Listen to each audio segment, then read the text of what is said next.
2024 లేదా 25లో డిగ్రీ లేదా బీటెక్ చదివారా? సాఫ్ట్‌వేర్ జాబ్ కోసం ఎదురు చూస్తున్నారా? అయితే కోడ్ జ్ఞాన్ 100 డేస్ కోర్సులో చేరండి. జాబ్ సాధించండి.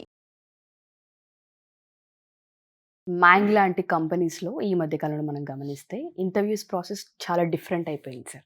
సో, పైథాన్ లాంటి ఏదైతే మనం కోర్స్‌కి సంబంధించి తీసుకుంటూ ఉంటామో, ఆ లాంగ్వేజ్‌కి సంబంధించి సైలెంట్‌గా వాళ్ళ థింకింగ్ కేపబిలిటీకి సంబంధించిన ప్రాసెస్‌ని ఎలా టెస్ట్ చేస్తూ ఉన్నారసలు? సో, మ్యాంగ్ అన్నప్పుడు top most product based yes. Companies in the world. అవును. Meta, Apple, Amazon, Netflix, Google. Hmm. So, వీటిల్లో జాబ్ తెచ్చుకోవటం అందరికీ డ్రీమ్ ఉంటుంది. ఎంత చిన్న సాఫ్ట్‌వేర్ డెవలపర్ అయినా ఏదో ఒక టైంలో అరే ఒక్క రోజైనా అక్కడ అలాంటి కంపెనీలో వర్క్ చేయాలి. అట్‌లీస్ట్ వర్క్ అవును. కాకపోయినా అక్కడికి విజిట్ అన్నా చేయాలి, చూడాలి అన్న పాయింట్‌లో అవును. ఉంటారండి. సో, వీళ్ళు చాలామంది స్టూడెంట్స్ మ్యాక్సిమం చేసే మిస్టేక్ ఇంటర్వ్యూస్‌కి అటెండ్ అయ్యేటప్పుడు రెగ్యులర్ కంపెనీ ఇంటర్వ్యూస్‌కి ప్రిపేర్ అయినట్టు ప్రిపేర్ అయ్యి వెళ్తారండి. అంటే వాళ్ళు చాలా స్కిల్డ్ ఉన్నా సరే రెగ్యులర్ ఇంటర్వ్యూస్‌కి అండ్ ఈ మ్యాంగ్ కంపెనీస్ ఇంటర్వ్యూస్‌కి చాలా హ్యూజ్ డిఫరెన్స్ ఉంటుందండి. హ్మ్. రెగ్యులర్ క్వశ్చన్స్ అడగరు. ఓకే. వాళ్ళంతా టెస్టింగ్ మోడ్‌లో ఉంటారు. ఆ హ్మ్. టెస్టింగ్ మోడ్ కూడా వాళ్ళు టెస్ట్ చేస్తున్నట్టు మనకు తెలియదు. చాలా మనం సైలెంట్‌గా మనం ఏ టైప్ ఆఫ్ ఆన్సర్స్ ఇస్తామో దాన్ని బేస్ చేసుకొని వాళ్ళ మనల్ని జడ్జ్ చేయడానికి ఉంటదన్నమాట. సో, ఫర్ సపోజ్ చెప్తే హ్మ్. పైథాన్ కోడ్ రాశారనుకోండి. ఆ కోడ్‌ని ఎంత టైమ్ కాంప్లెక్సిటీతో రన్ చేయగలవు అని చెప్పి అడుగుతారు. దానికి కండిషన్ ఏం పెడతారంటే ర్యామ్ 1 జీబీయే ఉంది అని లిమిట్ ఇస్తారు ర్యామ్. ఓకే. ఓకే. అలా ఇచ్చినప్పుడు మనం ఏం చెప్పగలం? సో, హ్మ్. ఆ ఇచ్చిన కోడ్ అండ్ డేటా సైజ్ ఎంతుంది అన్నది ఎలా ఆన్సర్ చేయగలము అన్నది ఇంపార్టెంట్. హ్మ్. సో, అదే ఇంకొక సినారియో తీసుకున్నారు అంటే, హ్మ్. సో, ఇంకొక టైప్ తీసుకుందామంటే అండి, హ్మ్.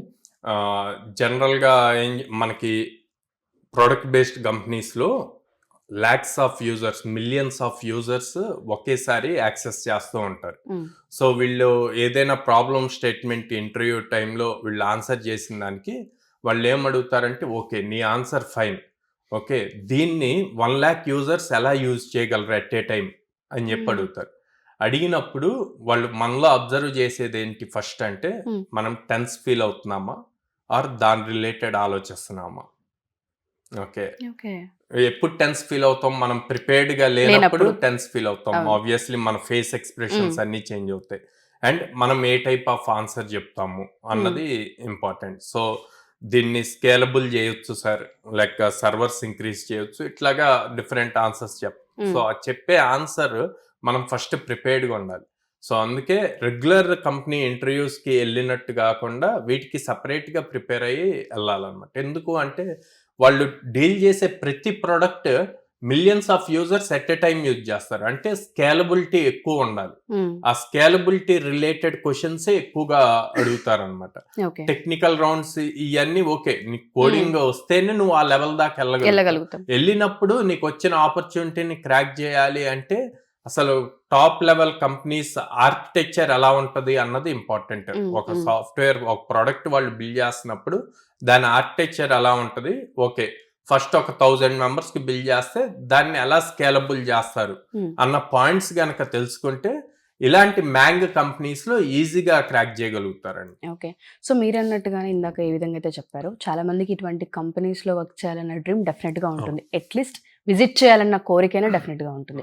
అలాంటి కంపెనీస్‌లో మనకంటూ ఒక జాబ్‌ని క్రియేట్ చేసుకోవాలనుకుంటే, దానికి కావాల్సిన స్కిల్‌ని మనం ఇక్కడ ఏ విధంగా ట్రైన్ చేసే అవకాశం ఉంటుంది హ్మ్. అంటారు? డే 1 నుంచి నర్చరింగ్ ఏ విధంగా ఉంటుంది కోడ్9లో అంటారు సార్? మనం వచ్చేసి ఏ కంపెనీకైనా అండి హ్మ్. ఒకే లెవెల్ ఆఫ్ స్టాండర్డ్ హ్మ్. ట్రైనింగ్ ఇస్తాం. హ్మ్. ప్రతి స్టూడెంట్‌కి లాజికల్ థింకింగ్ ఇంపార్టెంట్. హ్మ్. హ్మ్. ఓకే. ఆ లాజికల్ థింకింగ్‌తో పాటు అప్లికేషన్ ఎంటైర్ బిల్డింగ్ అన్నది చాలా ఇంపార్టెంట్. ఫ్రెషర్‌కి ఆ నాలెడ్జ్ చాలా అవసరం. హ్మ్. ఇదివరకి అయితే ఏదో ఒకటి నేర్చుకుంటే సరిపోద్ది. అంటే ఫర్ సపోజ్ పైథాన్ ప్రోగ్రామింగ్ నేర్చుకుంటే జాబ్ వచ్చేది. లేకపోతే ఫ్రంట్ ఎండ్‌లో హెచ్‌టీఎంఎల్, సీఎస్ఎస్ నేర్చుకున్న జాబ్ వచ్చేది. హ్మ్. హ్మ్. ఇప్పుడు బట్ అలా ట్రెండ్ లేదు అది. మారింది, అవును. టెక్నాలజీ మారిపోయింది. ఇప్పుడేం చూస్తున్నారు మల్టీ స్కిల్ సెట్ ఎవరికుంది అన్నది చూస్తున్నారనమాట. So, okay. Full stack programs నేర్చుకోవాలి. హ్మ్. ఫుల్ స్టాక్ ప్రోగ్రామ్‌లో అప్లికేషన్ ఎలా బిల్డ్ చేయాలి అన్నది నేర్పిస్తున్నాం. హ్మ్. దానితో పాటు అప్లికేషన్‌ని ఎలా స్కేల్ చేయాలి అన్నది ఇంపార్టెంట్. ఆ స్కేలింగ్ ప్రొసీజర్ రావాలి అంటే DSA important, data Okay. Structures and algorithms అన్నవి Hmm. చాలా ఇంపార్టెంట్. అప్పుడు ఇందాక మనం మాట్లాడినట్టు ఆ మ్యాంగ్ కంపెనీస్ కి ఎన్ని ల్యాక్స్ ఆఫ్ యూజర్స్ ఉన్నా సరే ఈ డిఎస్ఏని యూజ్ చేసుకొని దాన్ని ప్రాపర్ స్ట్రక్చర్ లో తీసుకెళ్ళచ్చు. At the same time okay application build చేసాం, Hmm. అల్టిమేట్ గా దాన్ని డిప్లాయ్ చేయాలి, డిప్లాయ్ చేసి అందరికి అవైలబిలిటీలోకి తీసుకురావాలి. సో నెట్వర్కింగ్ రిలేటెడ్ కాన్సెప్ట్స్ కూడా చాలా important. Okay. So basic knowledge అన్నది ఉండాలన్నమాట. ఇవన్నీ కూడా మనం మన 100 డేస్ ప్రోగ్రామ్ లో ఇస్తాం. సో అందుకే నేర్పిస్తాం మనం వాళ్ళకి. ప్రతి స్టూడెంట్ ని Hmm. అదర్ ఇన్స్టిట్యూట్స్ లాగా 2 అవర్స్ 3 అవర్స్ కాకుండా 6 అవర్స్ ట్రైన్ చేస్తాం. ఓకే. Yeah. సో ఈ 2026 పాస్డ్ అవుట్ అయ్యి బయటకు వచ్చి చాలా మంది ఈ మ్యాంగ్ లాంటి కంపెనీస్లో ఆపర్చునిటీని పొందాలి అనుకుంటే ఫస్ట్ వాళ్ళు ప్రిపేర్ అవ్వాల్సింది ఏంటి అంటారు? కోడ్ నెలలో జాయిన్ అయ్యే ముందు వాళ్ళు దేనికి ప్రిపేర్ అయ్యి బయటికి రావాలి అంటారు? అంటే మార్కెట్ సిచ్యువేషన్ తెలియాలి అండి. ప్రతి ఒక్కళ్ళకి ఆ డ్రీమ్ ఉంటుంది మ్యాంగ్ కంపెనీస్ లో అవును, జాయిన్ అవును. అవ్వాలి అని చెప్పి. అట్లా అని చెప్పి మన స్కిల్ సెట్ ఏంటి అన్నది కూడా మనకు తెలియాలి. Mm. అట్లా కాకుండా నేను ఓన్లీ ఆ ఇంటర్వ్యూస్ కే అటెండ్ అవుతాను అంటే గనక నెంబర్ ఆఫ్ ఆపర్చునిటీస్ మిస్ చాలా అయ్యే తక్కువ అవకాశం ఉంటాయి, మిస్ ఉంటుంది. అవుతాం. Hmm. అట్లా ఫస్ట్ కెరియర్ స్టార్ట్ అవ్వాలి. కెరియర్ స్టార్ట్ అయ్యాక నేను ఒక 2 ఇయర్స్ కైనా 3 ఇయర్స్ కైనా నేను అది రీచ్ అవ్వాలి అన్నది పెట్టుకుంటే ఈజీగా అచీవ్ చేయగలుగుతారు. ఓకే. సో ఆ గైడెన్స్ అదంతా కూడా మన దగ్గర డే 1 నుంచి ఉంటుంది. ఇవ్వడం జరుగుతుంది. ప్రతి స్టూడెంట్ కి పర్సనలైజ్డ్ గైడెన్స్ ఉంటుందండి. అంటే personalised in the sense every 50 batch లో క్లాస్ రూమ్ లో ఉండేది 50 స్టూడెంట్స్. Hmm. ఈ 50 స్టూడెంట్స్ కి ఒక ట్రైనర్ ఉంటారు. ఈ ట్రైనర్ డిపార్ట్మెంట్ కాకుండా మళ్ళీ ఒక ప్రోగ్రామ్ కోఆర్డినేటర్ Hmm. ఉంటారు. Hmm. సో వాళ్ళు ప్రాపర్ గా మొత్తం ప్రోగ్రామ్ అంతా జరుగుతుందా లేదా అన్నది చూస్తారు. ప్లస్ ఎవ్రీ స్టూడెంట్ ఎలా ప్రిపేర్ అవుతున్నారు, ఎగ్జామ్స్ ఎలా అటెంప్ట్ చేస్తున్నారు, వాళ్ళ స్కిల్ సెట్ ఏంటి, ఆ రిపోర్ట్స్ అన్ని కూడా వాళ్ళు మానిటర్ చేస్తూ ఉంటారు. సో దాంతో మేము పర్సనలైజ్డ్ గా ఈ రిపోర్ట్స్ అన్ని ఉండటం వల్ల తిని ఎక్కడ వీక్ ఉన్నాడు అన్నది చూసుకొని వాళ్ళకి మళ్ళీ సపరేట్ ట్రైనింగ్ సెషన్స్ ఉంటాయి. ఓకే. సో ఆ పర్సనలైజ్డ్ ఉండటం వల్ల మన దగ్గర సక్సెస్ రేషియో ఎక్కువ ఉంటుంది అన్నమాట.